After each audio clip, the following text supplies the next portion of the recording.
దేవుని యందు ప్రియమైన సహోదరి సహోదరులకు యేసుక్రీస్తు దేవుని మహోన్నతమైన శక్తిగల నామంలో నా వందనములు. ఎలా ఉన్నారు? బాగున్నారా? మీరందరూ కూడా క్షేమంగా ఉన్నారని భావించి దేవుని స్తుతిస్తున్నాను. ఈరోజు వాక్యములు కీర్తనల గ్రంథము చాప్టర్ 78 నుండి చూసుకున్నాము.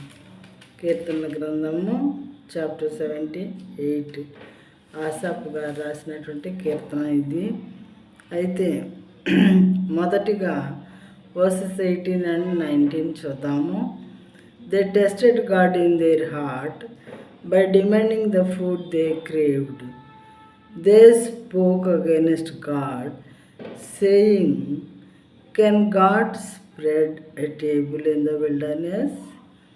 వారు తమ ఆశల కొలది ఆహారం నడుగుచు తమ హృదయములలో దేవుని శోధించిరి. ఈ అరణ్యంలో దేవుడు భోజనం సిద్ధపరచగలడా అనొచ్చు వారు దేవునికి విరోధముగా మాట్లాడిరి. ఎవరు చేశారు ఈ పనులు అనంటే తన సొంత ప్రజలైనటువంటి దేవుడు ఎక్కువగా ప్రేమించినటువంటి ఇశ్రాయేల్ ప్రజలే ఎలా చేసింది. ఆయన దాస్యంలో నుంచి బయటికి తీసుకొని వచ్చేసి అరణ్యంలో ప్రయాణింప చేస్తూ ఉన్నప్పుడు వారంట తమ ఆశల కొలది ఆహారం నడుగుచు రోజు తినేటటువంటి ఆహారము టేస్ట్గా లేదు, మరి ఇదైతే బాగుంటుందేమో అదైతే బాగుంటుందేమో అని వారు ఆశ కొలది వారు అడుగుతున్నారంట. అడగటమే కాకుండా దేవుని శోధిస్తున్నారంట. వాళ్ళు ఎంతగానో బాధ పెట్టేవారుగా ఉన్నారు.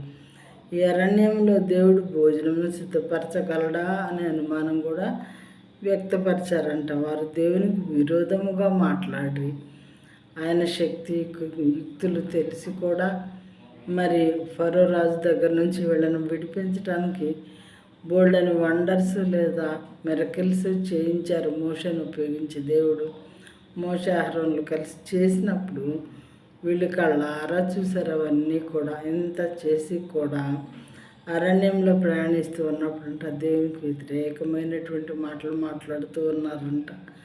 దేవుడు వాళ్ళని ఎంతగానో ప్రేమించి వాళ్ళని దాస్యం నుండి విడిపించి తీసుకొని వస్తుంటే వీళ్ళు ఎలా చేశారు నాకైతే అర్థం కాలేదు. కానీ మరి ఈ రకంగా చేశారంట. ఈ రకంగా వాళ్ళు దేవుని శోధించినప్పుడు దేవునికి విరోధంగా మాట్లాడినప్పుడు దేవుడు ఎంతగానో బాధపడి ఉంటారు కదా. జస్ట్ లైక్ ఏ ఫాదర్, ఒక మమ్మీ డాడీ మనల్ని ఎలా ప్రేమిస్తారో దేవుడు కూడా ఆయన సృష్టి మొత్తంలో ఉన్న సమస్తమును అదే విధంగా ప్రేమించేవారుగా ఉన్నారు ప్రేమైన వాళ్ళారా. కాబట్టి మనం ఇప్పుడు కూడా దేవునికి వ్యతిరేకంగా మాట్లాడకూడదు, దేవుణ్ణి హర్ట్ చేయకూడదు.